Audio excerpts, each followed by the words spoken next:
Alors un glacier, c'est une accumulation de neige et de glace qu'on qualifie de permanente sur une échelle de temps humaine, c'est-à-dire au-delà de quelques décennies.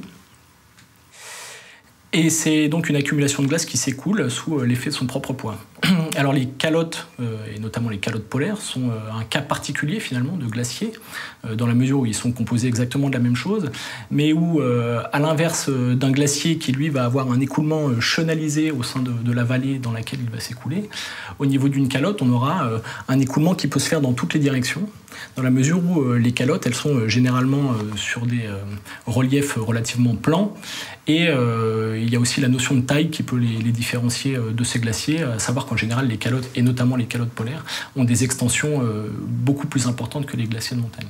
Alors les glaciers, ils ont principalement un rôle qu'on peut qualifier local, puisque c'est des extensions qui sont en général assez petites, qui sont situées dans des milieux particuliers. Il faut qu'il y ait des conditions climatiques qui soient réunies pour qu'un glacier puisse se former.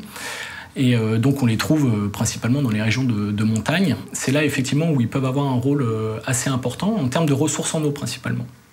Donc il faut savoir que le glacier il va perdre une certaine partie de sa masse pendant la période estivale et que cette glace qui va fondre, elle va venir alimenter les cours d'eau qui s'écoulent dans la vallée.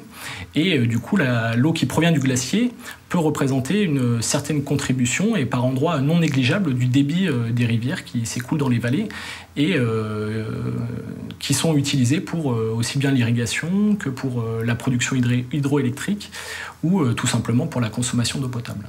Alors à l'inverse des glaciers qui vont avoir plutôt un rôle à l'échelle locale, les calottes polaires vont davantage avoir un rôle à l'échelle globale et principalement par rapport au climat de la planète. Donc effectivement, il faut se représenter les calottes polaires comme des immenses étendues qui sont blanches, puisqu'elles sont en grande partie recouvertes de neige.